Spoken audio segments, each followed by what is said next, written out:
नमस्ते। ज्ञान विविध चैनल में आप सभी का स्वागत है, अभिनंदन है। आज की कक्षा में हम पढ़ते हैं कक्षा 12 के लिए अध्याय नंबर 4।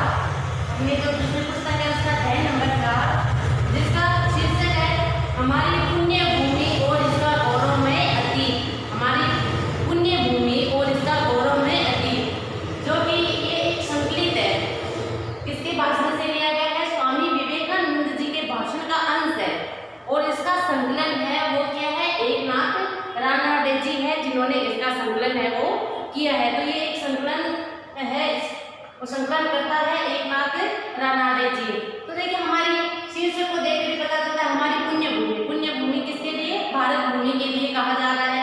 और इसका गौरवमय अतीत, हम सभी जानते हैं कि भारत का जो अतीत है वो कैसा रहा है? गौरवमय रहा है, जगत गुरु के पद पर प्रतिष्ठित रहा है अपना हिंदुस्तान भारत। और साथ में इसका जो गौरवमय अतीत है इसी की चर्चा है वो इस भाषण के अंश में है, स्वामी विवेकानंद जी के द्वारा है वो की गई है। उसी का संकलन है गोविंद ये एकनाथ रानडे जी के द्वारा है वो किया गया है। भारत भूमि के पास प्रदेश में स्थित कन्याकुमारी। देखिए जो ये पढ़ लेते हैं पहले। भारत भूमि के पास प्रदेश में स्थित कन्याकुमारी को अभिषेक करती साधक की उतुंग लहरों के बीच साकार स्वामी विवेकानंद शिला स्मारक। स्वामी विवेकानंद शिला स्मारक, स्वामी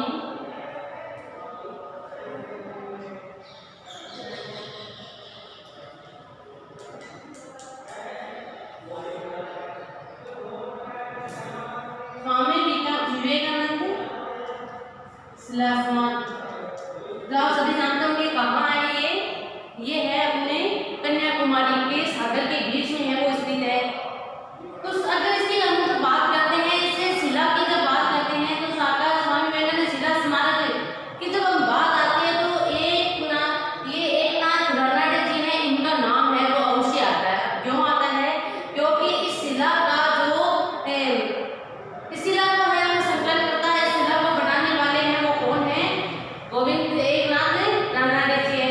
स्मारक विश्व मानस को ज्ञान भक्ति, और देखिए जब इस शिला की हम बात करते हैं तो स्मारक विश्व मानस को ज्ञान देता है, भक्ति का मार्ग दिखाता है, वैराग्य का मार्ग तथा प्राणी सेवा का पावन संदेश है वो देता है। ये शिला स्मारक वर्षों से प्रसारित कर रहा है, इस संदेश को है वो वर्षों से प्रसारित है वो करता आ रहा है। शिला स्मारक का स्मरण है एक मनस्वी सेवा समर्पण की प्रतिमूर्ति तथा मूक व्यक्तित्व श्री एकनाथ रानडे का नाम हमारी स्मृति में उभर आता है। जब हम इस शिला के बारे में बात करते हैं, स्वामी विवेकानंद शिला स्मारक की जब हम बात करते हैं तो इसको याद करते ही हमें हमारे एक मानस पटल पर एक मनस्वी सेवा भावी व्यक्ति का, एक समर्पण करने वाले व्यक्ति का और एक प्रतिमूर्ति तथा मूक व्यक्तित्व जो जिसको प्रचार की आवश्यकता नहीं है, मूक व्यक्तित्व श्री एकनाथ रानडे जी का नाम है वो हमारे मानस पटल पर है वो अंकित होता है, वो भर कर आता है। जो स्वामी विवेकानंद शिला स्मारक के सूत्रधार है शिल्पी थे, यानी कि एक जो स्वामी विवेकानंद शिला स्मारक है इसके शिल्पीकार थे,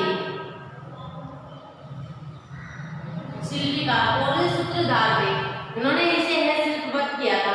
एकनाथ रानडे जी का जन्म है वो महाराष्ट्र के अमरावती जिले में हुआ था। महाराष्ट्र के अमरावती जिले के टिटोली ग्राम में इनका जन्म हुआ था। ग्रामीण पृष्ठभूमि के कारण शिक्षा की पर्याप्त व्यवस्था नहीं होने से एकनाथ अपने अग्रज के पास अध्ययन के लिए नागपुर आ गए थे। लेकिन इनका जन्म वो महाराष्ट्र के अमरावती, एकनाथ रानडे जी ने इनका जन्म महाराष्ट्र के अमरावती जिले के टिटोली ग्राम में हुआ था।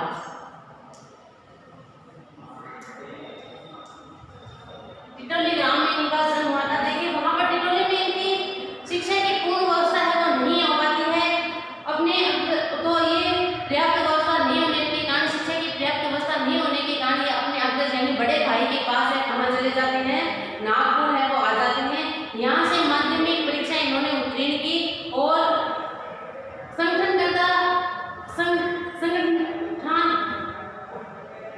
देखिए अग्रज यानी कि बड़ा भाई, तो वहाँ पर यानी टिटोली में इनका जो है वो शिक्षा की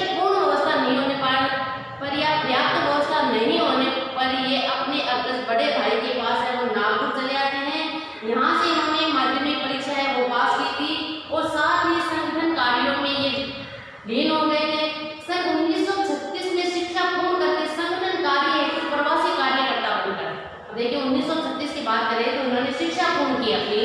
1937 में शिक्षा पूर्ण करने के बाद ये संगठनात्मक कार्यों में रत हो जाते हैं और संगठन कार्य को प्रवासी कार्यकर्ता बनकर और मध्य प्रदेश में रहते हैं। इसी अवधि में डॉक्टर हरि सिंह गौर विश्वविद्यालय यानी सागर विश्वविद्यालय के तत्वाधान विषय में स्नातकोत्तर की उपाधियां को प्राप्त की थी। विभिन्न दायित्वों का निर्वहन करते हुए समाज और राष्ट्र की सेवा जीवन के अंतिम क्षणों तक स्वयं को समर्पित करके रखा है इन्होंने। इसलिए तो एक सेवा समर्पण की प्रतिमूर्ति के रूप में इनको जाना जाता है। एकनाथ रानडे कुशल संगठनकर्ता है, प्रभावी वक्ता है, वक्ता भाषण देने वाला, अच्छा वक्ता, अच्छा बोलने वाला। तो इनका जो ये बोलते थे बड़ा है प्रभावी होता था। तो प्रभावी वक्ता, योजनाकार, अच्छा योजना बनाने में माहिर थे, सत्याग्रही, सत्य के मार्ग पर चलने वाले तथा स्वामी विवेकानंद शिला स्मारक के योजनाकार। और स्वामी विवेकानंद शिला स्मारक के ये शिल्पकार और योजनाकार थे। और शिला स्मारक के योजनाकार वास्तुविद एवं निर्माता के रूप में जनमानस के केंद्र बने हुए हैं। आपके द्वारा स्वामी विवेकानंद के शिकागो प्रवास के भाषणों प्रवचनों का संकलन प्रतिष्ठा जागृत में किया गया है। तो इनके द्वारा देखिए स्वामी विवेकानंद हम सभी जानते हैं शिकागो विश्व धर्म सम्मेलन में भाग लेने के लिए गए थे भारत की ओर से। और वहां पर उनका जो वक्तव्य रहा था वो संपूर्ण विश्व को प्रभावित करने वाला था। तो उस भाषण का अंश साथ में स्वामी विवेकानंद के जो प्रवचन हुए हैं उनका संकलन उत्तिष्ठ जागृत में इन्होंने किया है, जिसके कई संस्मरण भारतीय जनता के मन में अपना स्थान है वो बना चुके हैं। प्रस्तुत भाषण का अंश हमारी भारत भूमि उसका गौरव में एकनाथ रानडे द्वारा संकलित तथा देवेंद्र स्वरूप अग्रवाल द्वारा अनुवादित उत्तिष्ठ जागृत से लिया गया है, जिसमें पुण्य भूमि भारत का गौरव में अतीत, आर्य जाति की अवधारणा, उसकी विश्लेषणात्मक मेधा तथा उसकी कालजयी अमृत संतानों का सौम्य परिचय दिया गया है। इस पुण्य भूमि से सृष्टि की प्राचीनता से अप्राचीनता के विराट कालखंड में ज्ञान, विज्ञान, भौतिक तथा धार्मिक क्षेत्र में जो योगदान दिया है वह विश्व मानवता के लिए अनुकरणीय। देखिए अब जो ये अंश है इसमें क्या बताया गया है, इस अंश में बताया गया है कि जिसमें हमारी पुण्य भूमि भारत का गौरव में अतीत है, इसका वर्णन है। साथ में आर्य जाति की अवधारणा, आर्य जाति है उनकी क्या अवधारणा नहीं है, और इसकी विश्लेषणात्मक मेधा और उनकी जो बुद्धिमत्ता थी उसका, और उनकी कालजयी अमृत संतानों का सौम्य परिचय है वो इस पुस्तक में दिया गया है। इससे यह जो पुण्य भूमि से सृष्टि की प्राचीनता, प्राचीनता से नवीनता, प्राचीनता से नवीनता के विराट कालखंड में, यानी कि किस प्रकार से इतने विराट समय में प्राचीनता से नवीनता की ओर बढ़े हैं, इस कालखंड में ज्ञान का, विज्ञान का, भौतिक का तथा धार्मिक क्षेत्रों में जो योगदान दिया है भारत भूमि ने, उसका वर्णन है वो किया गया है। और ये विश्व मानस के लिए है वो हमेशा से अनुकरणीय भी है रहेगा। पश्चिमी विचारों और जीती परमुखापेक्षिता तथा निंदा बोध से ग्रस्त भारतीय युवा पीढ़ी के लिए सत्मार्ग तथा नवीन आत्मबोध की प्रेरणा दी। और पश्चिमी विचारों को जीती, अब वर्तमान में हम देखते हैं ना कि जो अपने वर्तमान जो पीढ़ी है वो या आने वाली पीढ़ी है वो किसके पीछे भाग रही है, पाश्चात्य संस्कृति के पीछे भाग रही है, उसका अनुकरण करने में लगी है। तो पश्चिमी विचारों को है वो ज्यादा अपनाने लगे हैं और परमुखापेक्षिता यानी कि दूसरों पर निर्भर रहने की जो उनकी भावना है तथा हीनता बोध से ग्रसित और हीनता बोध से ग्रस्त भारतीय जो युवा पीढ़ी है उसके लिए सद्मार्ग तथा नवीन आत्मबोध की प्रेरणा देगी। स्वामी जी के भाषण की भाषा काव्यमयी, ओजयुक्त तथा प्रभावी, भाव की गंभीरता लिए गहन चिंतन युक्त है। यदि इस पृथ्वी तल पर कोई ऐसा देश है जो मंगलमय पुण्य भूमि कहलाने का अधिकार है तो वह देश जहाँ संसार के समस्त जीव को अपना कर्म फल भोगने के लिए आना ही है। ऐसा देश जहाँ ईश्वरोन्मुख प्रत्येक आत्मा का अंतिम लक्ष्य प्राप्त करने के लिए पहुंचना अनिवार्य है। ऐसा देश जहाँ मानवता के ऋजुता, उदारता, सुचिता एवं शांति का चरम शिखर स्पर्श किया हो तथा इन सब में आगे बढ़कर भी जो देश अंतर्दृष्टि एवं आध्यात्मिकता की घर हो तो वह देश है अपना भारत देश। कितना गौरव में अतीत है इसका बताया गया है भारत देश का अतीत गाथा। भारत का जो प्राचीन इतिहास, अलौकिक उद्यम एवं बहुविध प्रदर्शन, असीम उत्साह है, विभिन्न शक्तियों की अप्रतिक्रिया और प्रतिक्रिया के समन्वय तथा इन सब से परे एक देव तुल्य जाति के गंभीर चिंतन की अपूर्व गाथा है। देखिए पंक्तियों को समझने का प्रयास कीजिए। भारत का जो प्राचीन इतिहास रहा है, अगर हम भारत के अतीत के बारे में बात करते हैं, उसके प्राचीन इतिहास की बात करते हैं, तो ये बड़ा ही अलौकिक उद्यम। तो ऐसे यहाँ उद्यम करने वाले, परिश्रम करने वाले व्यक्ति थे एवं उनके बहुविध प्रदर्शन और अनेक प्रकार का प्रदर्शन करने वाले, अनेक प्रकार की कलाओं का प्रदर्शन करने वाले, असीम उत्साह से भरे हुए, साथ में विभिन्न शक्तियों से वो लबालब अप्रतिहत क्रिया और प्रक्रिया, यानी कि क्रिया और प्रक्रिया के समन्वय तथा इन सबसे परे एक देव तुल्य जाति, आर्य जाति, जिसे देव तुल्य जाति के रूप में माना जाता है, कि गंभीर चिंतन की अपूर्व गाथा है। यानी इन सबके चिंतन की अपूर्व गाथा अगर हम भारत के इतिहास को देखें तो ये सब हमें देखने को मिलता है। यदि इतिहास शब्द का केवल राज्य रजवाड़ों की कथाओं से ही लिया जाए, यदि केवल समाज जीवन के चित्रण को इतिहास मान लिया जाए, जिसमें समय समय पर होने वाले शासकों की कलुषित वासनाओं, उदंडता और लोभ वृत्ति का नग्न तांडव देखना पड़ता हो, अथवा उन शासकों के अच्छे बुरे कृत्यों, देखिए समझने का प्रयास कीजिए, लाइन काफी बड़ी है। यदि इतिहास शब्द का, आप इतिहास शब्द का आप क्या लेते हैं? अतीत की घटनाओं को ही तो लेते हैं। हम इतिहास में क्या पढ़ते हैं? अतीत की घटनाओं को। तो यही कहते हैं कि यदि इतिहास शब्द का अर्थ केवल वो राजा रजवाड़े में है, यानी इतिहास हम पढ़ते हैं, वो राजा हुआ था, वो राजा हुआ था, उसके वंशज ये थे, वो थे, उसके बाद वो राजकुमार गद्दी पे बैठा, ये बैठा। तो राजा रजवाड़े की कथाओं से लिया जाए, यदि केवल समाज जीवन के उस चित्रण को इतिहास माना जाए, या तो इतिहास शब्द है वो उसको लिया जाए कि राजा रजवाड़ों का शासन हुआ था, उसे इतिहास में दिया जाए, या फिर समाज में अगर बात की जाए तो समाज जीवन के उस चित्रण को इतिहास माना जाए, जिसमें समय समय पर होने वाले शासकों की कलुषित वासनाओं। अगर सामाजिक क्षेत्र पर देखिए, सामाजिक स्तर पर हम इतिहास को देखें तो या आप उसे इतिहास मानते हैं कि समय समय पर यहाँ पर ऐसे वासनाओं से पूरित राजा हुए हैं, ऐसे कलुषित वासनाओं से भरे हुए राजा हुए, उदंडता उनकी रही है, लोभ वृत्ति उनकी रही है, और ऐसा नग्न तांडव देख पड़ता और वहाँ उन शासकों के अच्छे बुरे कार्यों तथा उनके तत्कालीन समाज पर परिणाम की विवेचना कोई इतिहास की संज्ञा दी जाए, या आप उसे इतिहास मानते हैं, तो मैंने अभी बताया, या तो आप राजा रजवाड़े हैं, इनके शासन को इतिहास मान रहे हैं, या फिर समाज स्तर पर देखा जाए तो ऐसे कलुषित वासनाओं से उदंडता वाले शासकों, सेवक, लोभ वृत्ति और नग्नता का ऐसा तांडव देखने को लिए मिलता हो, और शासकों के अच्छे बुरे कार्यों को हम अगर देख रहे हैं, या फिर लोग या समाज पर उनके परिणाम की विवेचना करते हैं, तो अगर उसे इतिहास की संज्ञा दी जाए तो शायद भारत में ऐसा कोई इतिहास ग्रंथ नहीं मिलेगा। अगर आप इसे इतिहास मानते हैं, जो मैंने अभी बताया, अगर आप उसे इतिहास मानते हैं तो भारत में ऐसा कोई इतिहास ग्रंथ है वो नहीं मिलेगा आपको। ऐसा इतिहास हम नहीं लेते, हम ऐसे इतिहास को नहीं मानते, इसे इतिहास की संज्ञा है वो नहीं देते। किंतु भारत के विशाल धार्मिक साहित्य, लेकिन अगर हम इतिहास की बात की जाए तो भारत के विशाल धार्मिक साहित्य, बड़ा ही विपुल कोश खजाना भरा हुआ है साहित्य में। काव्य सिंधु यानी कविता के सागर है यहाँ, दर्शन ग्रंथों का बाहुल्य तथा विभिन्न शास्त्रों के प्रत्येक पंक्ति हमारे समक्ष विशिष्ट राजाओं की वंशावलियों एवं जीवन चरित्रों की अपेक्षा सहस्त्र गुना अधिक स्पष्ट चित्र प्रस्तुत करती है। प्रगति उस महाअभियान के प्रत्येक चरण का जब सभ्यता के बिहान में भूतपूर्व एक विशाल मानव समूह भूख प्यास से परिचालित, लोभ मोह से प्रेरित, सौंदर्य तृष्णा से आकर्षित होकर अनेक मार्गों और उपायों का आविष्कार कर पूर्णता की परमावस्था को प्राप्त कर लिया था।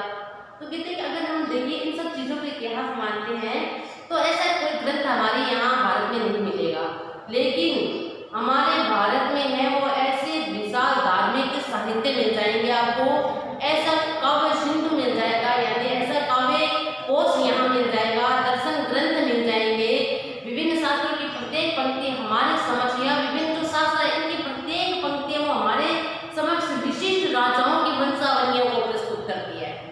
अगर आप उसे इतिहास मान लेते हैं तो इन्हें देखिए आप, ठीक है ना, कि वंशावली और जीवन चरित्रों की अपेक्षा सहस्त्र गुना अधिक स्पष्ट चित्र प्रस्तुत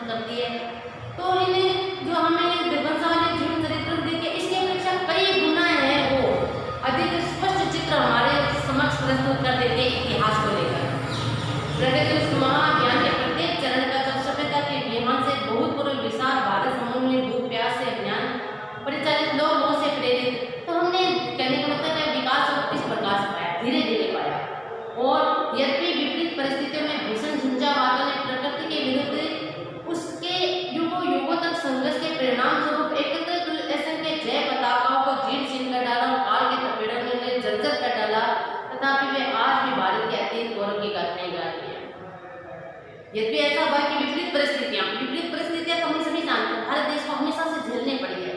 सोने की चिड़िया कहलाता था, वैभवशाली हमारा भारत देश था, जो विदेशियों को यहाँ आने के लिए प्रेरित करता रहता था। तो यहाँ पर विपरीत परिस्थितियां तो हर युग में देखने को मिलती है।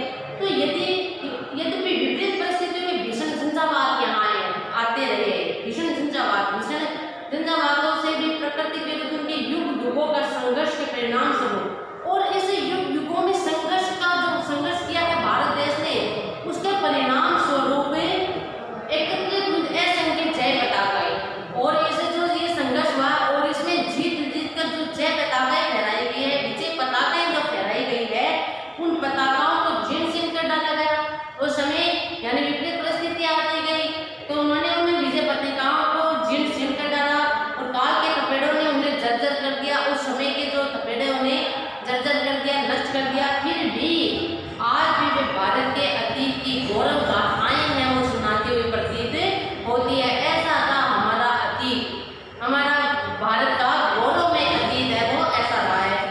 आर्य जाति, आर्य जाने का हमारे पास कोई कुछ साधन नहीं है कि यह जाति मध्य एशिया, उत्तर यूरोप, उत्तरी ध्रुव प्रदेश में धीरे धीरे आगे बढ़ते हुए अंत में इसने भारतवर्ष में बस कर उसे पवित्र बनाया। तब भारतीय पुण्य भूमि ही इसका मूल स्थान नहीं है। आर्य जाति की अगर हम बात करें तो आर्य जाति कौन थी, कहाँ से आई, कैसे आई, तो आज ये जानने का हमारे पास कोई उपयुक्त साधन नहीं है कि ये कहाँ से आए, कौन थे, है ना, कैसे इनकी उत्पत्ति हुई, भारत में आकर ये क्यों बसे, तो इसका हमारे पास कोई उपयुक्त साधन उपलब्ध नहीं है। फिर भी ऐसा माना जाता है कि यह जाति मध्य एशिया, उत्तर यूरोप से आई और उत्तरी ध्रुव प्रदेश में धीरे धीरे उत्तरी ध्रुव प्रदेश में आगे बढ़ती है, और क्रमशः आगे बढ़ते अंत में इसने भारतवर्ष को अपने रहने का स्थान है वो चुना और उसे यहाँ रहकर पवित्र बनाया। आज हमारे पास कोई भी ठोस आधार ये प्रमाणित करने के लिए नहीं है कि हमारे भारत के अंदर अथवा बाहर बसी इस विशाल जाति ने प्राकृतिक नियमों के अनुसार अपने मूल स्थान से निष्क्रमण कर कालांतर में यूरोप तथा अन्य स्थानों पर अपने उपनिवेश बसाए, अथवा इन लोगों का वर्ण श्वेत था या कृष्ण। आर्य जाति के बारे में जानने के लिए हमारे पास कोई ऐसा उपलब्ध साधन है वो नहीं है ना, ऐसा कोई साधन है, ठोस प्रमाण है, ठोस आधार हमारे पास नहीं है कि हमारे भारत के अंदर अथवा बाहर, कि हमारे भारत के अंदर से आई है या बाहर से आई है। इस विशाल जाति ने जो अंदर भी बसी हुई है, बाहर भी, भारत के बाहर भी है, तो इस विशाल जाति ने प्राकृतिक नियमों के अनुसार, कि प्राकृतिक नियमों को मानते अपने मूल स्थान को छोड़कर, निष्क्रमण मूल स्थान को छोड़कर कालांतर में यानी कि आगे के समय में ये यूरोप तथा अन्य स्थानों पर इसने अपने उपनिवेश बसाए। और इन लोगों का रंग श्वेत था या कृष्ण रंग था या काला रंग था या गोरा था, इनकी आंखें नीली थी या काली थी, इनके क्या सुनहरे थे या काले। केवल संस्कृत भाषा की कतिपय यूरोपीय भाषाओं से घनिष्ठता का अकेला तथ्य आज हमारे पास है। इनके बारे में ऐसा कोई सबूत, कोई प्रमाण हमारे पास नहीं है कि श्वेत रंग के थे या कृष्ण वर्ण के थे, या इनके आंखें नीली थी या काले थे, या इनके बाल है वो सुनहरे रंग के थे या काले रंग के थे। कोई तथ्य, कोई प्रमाण हमारे पास, कोई ठोस आधार है वो उपलब्ध नहीं है। लेकिन केवल एक संस्कृत भाषा की प्रति भी यूरोपीय भाषाओं से घनिष्ठ संबंध होने के कारण केवल अकेला एक ये तथ्य रह गया है कि ये हमारे भारत देश की है। इस प्रकार इस अंतिम निष्कर्ष पर पहुंचना भी सरल नहीं है कि हम सभी वर्तमान भारतीय उस जाति के शुद्ध वंशज है अथवा हमारे रगों में उनका कितना रक्त बह रहा है। तो इस प्रकार से अगर हम अंतिम निष्कर्ष पर पहुंचे कि आर्य जाति है वो भारत की थी या भारत से बाहर आई, या हम आर्यों की संतान है भी या नहीं, तो इसमें निष्कर्ष है वो पर पहुंचना बहुत मुश्किल है। हम सभी वर्तमान जो भारतीय है उस जाति के शुद्ध वंशज है भी या नहीं, अथवा हमारे रगों में उनका कितना रक्त बह रहा है, अथवा उसमें कितनी ऐसी जातियां जिसमें उस रक्त का लेश मात्र भी नहीं है, या भारत में ऐसे रहने वाली कितनी जातियां हैं जिसमें आर्य जाति का रक्त है वो बिल्कुल भी नहीं है, लेश मात्र भी नहीं है। कुछ भी इन प्रश्नों का अंतिम हल नहीं निकलता है तो हमारी कोई विशेष हानि नहीं है। कोई बात नहीं, अगर हमें नहीं पता चलता है कि हम आर्यों की संतान है कि नहीं है ना, उनके खून हमारे रगों में बह रहा है या नहीं बह रहा है, भारत में रहने वाली कितनी ऐसी जातियां हैं कि जिसमें उनका रक्त है वो लेश मात्र भी है या नहीं है, तो कोई फर्क नहीं पड़ता, कोई हानि नहीं है। हमें ये पता भले नहीं चले तो न चले, कोई हानि नहीं है। परंतु एक बात ध्यान में रखनी होगी कि जिस प्राचीन भारतीय जाति में सभ्यता की किरणें सर्वप्रथम उदित हुए जिसने गहन चिंतनशीलता ने स्वयं को अपने पूर्ण आभा के साथ सर्वप्रथम प्रसारित किया।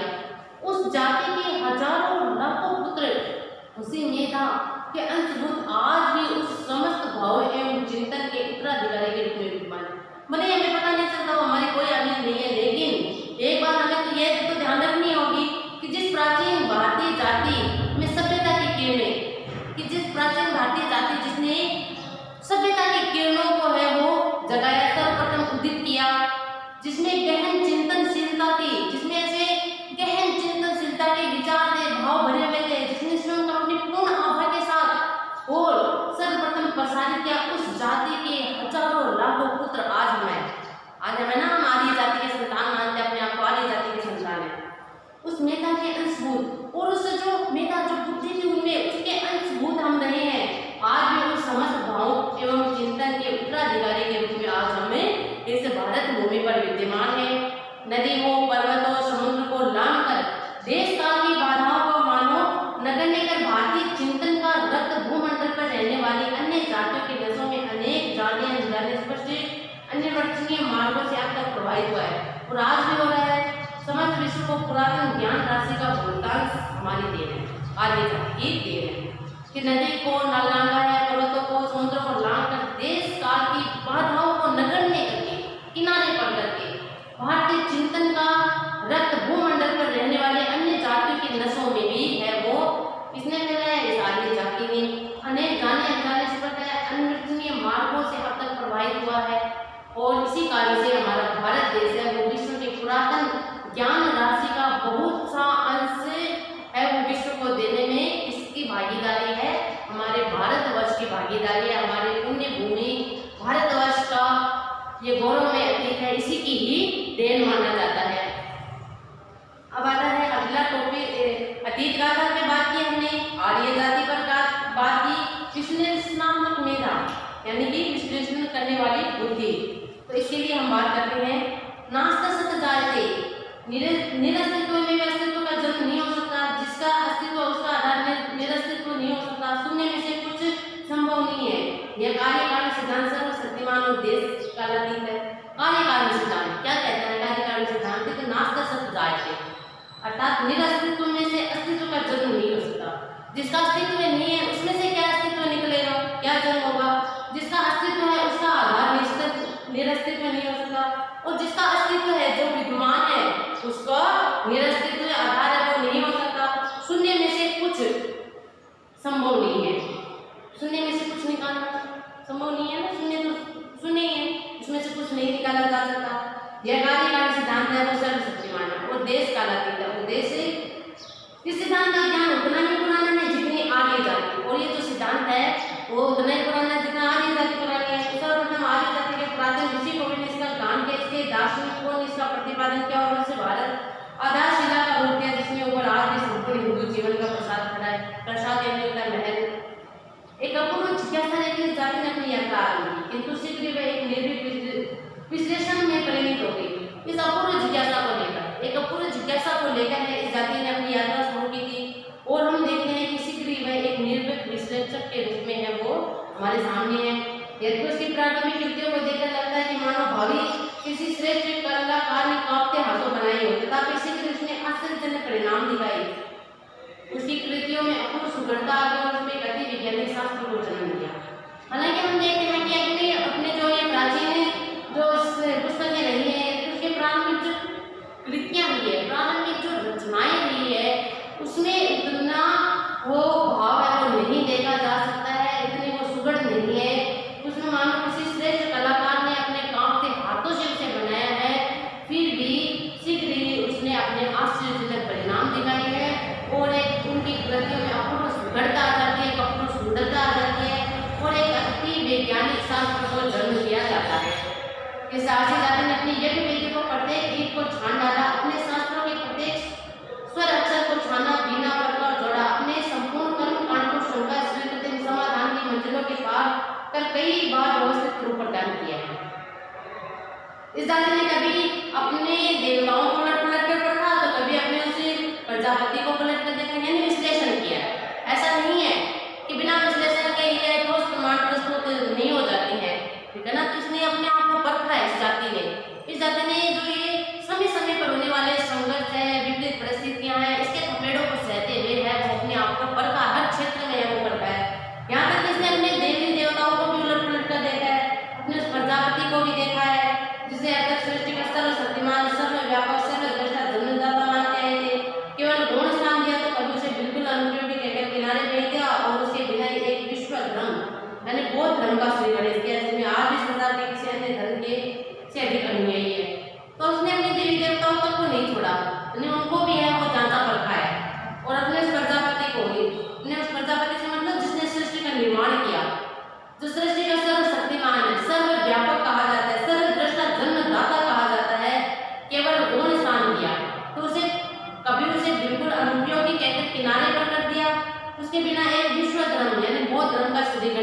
किया।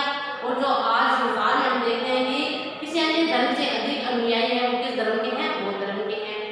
इस जाति ने विविध प्रकार के वेदियों की रचना में ईंटों की व्यवस्था से रेखा गणित शास्त्र का विकास किया और अपने उपासना तथा यज्ञों को निश्चित समय पर करने के प्रयास में ज्योतिष शास्त्र को जन्म दे संसार को चकित किया। इसी आर्य जाति है। तो आर्य जाति है भारत देश में आर्य जाति है, जिसके वंशज हम माने जाते हैं, जिसके संतान हम माने जाते हैं। इसी आर्य जाति ने है वो विविध प्रकार की वेदियों की रचना की और ईंटों की व्यवस्था में रेखा गणित शास्त्र का विकास किया, ईंटों के विकास किया और इसमें ही रेखा गणित को जन्म दिया और इसकी उपासना तथा यज्ञों को निश्चित करने के और जो उपासना होती है, यज्ञ होते हैं, इसके समय को निश्चित करने के लिए ज्योतिष शास्त्र को जन्म दे दिया, पूरे संसार को चकित कर डाला। इस जाति ने गणित शास्त्र को संसार की किसी भी अर्वाचीन तो प्राचीन जाति से कहीं अधिक योगदान दिया। इसी आर्य जाति ने संसार को गणित शास्त्र को संसार की किसी भी ऐसी अर्वाचीन तो प्राचीन जाति से कहीं अधिक योगदान है वो किस आर्य जाति ने दिया है। रसायन शास्त्र हो, वैद्यक शास्त्र हो, संगीत शास्त्र हो, में अपने ज्ञान तथा वाद्य यंत्रों के आविष्कार के द्वारा आधुनिक यूरोपीय सभ्यता के निर्माण में भारी सहायता पहुंचाई है। यानी संसार को, इस विश्व को हर क्षेत्र में है वो हिंदुस्तानियों की देन है, आर्य जाति की देन है, भारतवासियों की देन है। इस जाति ने आकर्षक कथाओं के माध्यम से शिशु मस्तिष्क को संस्कार करने का शास्त्र का आविष्कार किया था। ऐसी आकर्षक कथाएं बच्चों को सुनाई जाती है ना, उनके दिमाग का विकास करने के लिए, तो किसकी देन? अपने आर्य जाति की ही देन है। आज भी प्रत्येक सभ्य देश के शिशु विद्यालयों में प्रत्येक शिशु को उसी पद्धति में पढ़ाया जाता है और जीवन पर्यंत इन संस्कारों को लेकर चलता है। आज भी विश्व के ऐसे विद्यालय जहाँ पर आर्य जाति के द्वारा बताए गए जो शिशु शास्त्र था उसे का अध्ययन करके है वो बच्चों को पढ़ाया जाता है और ऐसे संस्कार दिए जाते हैं जो जीवन भर उसके साथ चलते हैं।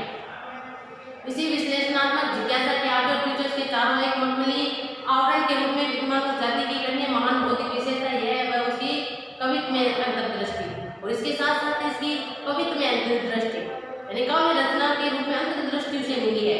उसका धर्म, उसका दर्शन, उसका इतिहास, उसका नीति शास्त्र, उसका राज्य शास्त्र सब काव्य में कल्पना के पुष्पपुंज में सुझा दिए गए। चाहे कोई भी क्षेत्र हो, उसको काव्य में जो शैली है उसमें हम सभी विषयों को सजा दिया गया है और यह सब चमत्कार है और ये सब चमत्कार है किसके कारण? उस भाषा के कारण जिसे हम संस्कृत कहते हैं, सब भाषाओं की जननी कहते हैं, जिसके अतिरिक्त किसी अन्य भाषा में उससे अधिक अच्छे प्रकार व्यक्त करना न संभवता और नहीं होगा। यहाँ तक कि गणित शास्त्र के कठोर तत्वों को अभिव्यक्ति के लिए उस भाषा ने हमें संगीत में अंक प्रदान किए हैं। इसने संस्कृत भाषा ने उन्होंने कविता के सोने चांदी के रत्नों की जड़ावट में संगमरमर के अद्भुत फर्शों में अनेक स्वरों के संगीत में तथा आश्चर्यजनक वस्त्रों में तथा वस्तु जगत के अपेक्षा स्वप्न जगत के प्रतीक होते हैं। उन सभी के पीछे इस राष्ट्रीय विशिष्ट का सहस्त्र वर्ष लंबा इतिहास विद्यमान है।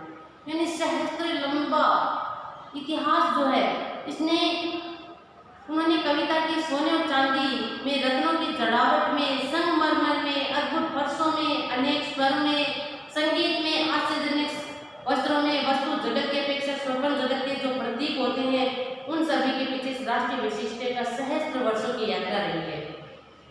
संपूर्ण कलाओं शास्त्रों यहाँ तक कि पारिवारिक जीवन की कठोर वास्तविकताओं को भी इस कविता में धारणाओं के आवरण से ढक दिया गया है। ये धारणाएं कब तक आगे बढ़ाई गई है? जब तक इंद्रिय गम्य का संयोग अतीन्द्रिय से नहीं हो जाता और दृश्य में अदृश्य की सुगंध नहीं हो जाती।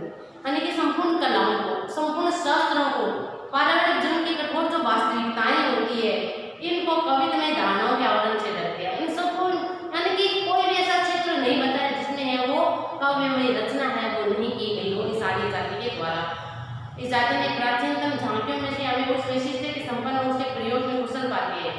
वेदों में सुगठित वेद शास्त्र विस्तृत कर्मकांड विविध भाषाओं की आवश्यकता की पूर्ति के हेतु जन्मगत वर्गों पर आधारित समाज रचनाएं जीवन के अनेक आवश्यकता तथा अनेक विलासिताओं का वर्णन उपलब्ध है। तो वेदों में वेद हमारे 4 वेद होते हैं, तो 4 वेद है उसमें से एक वेदों में एक सुगठित देवशास्त्र है, विस्तृत कर्मकांड विधियां विविध भाषाओं की आवश्यकताओं की पूर्ति के लिए देखिए विविध कर्मकांड बताए गए, विविध भाषाओं की आवश्यकताओं की पूर्ति हेतु है।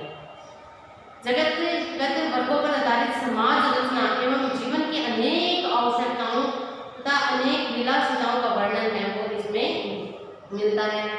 तो आज की कक्षा में हमने 3 जो इसके पॉइंट है इसके बारे में हमने बात की। पहला पॉइंट था अतीत गाथा के बारे में, दूसरा है आर्य जाति के बारे में पढ़ा और तीसरा महत्वपूर्ण पॉइंट था विश्लेषणात्मक मेधा, इसके बारे में कि भारत में रहने वाली जो आर्य जाति है इसकी बुद्धि बड़ी विश्लेषणात्मक थी। इसी बुद्धि के सहारे इसने संसार को ऐसे ऐसे चमत्कृत कार्य करके दिखाए हैं जिसको देखकर संसार में आश्चर्यचकित हो गया है। यानी प्रत्येक क्षेत्र में इसने अपनी जो मेधा है, बुद्धि है, उसका परिचय है वो दिया है। अब जो अगले पॉइंट बढ़ते हैं उनका अध्ययन हम कल की कक्षा में करेंगे। आज के लिए इतना ही, धन्यवाद।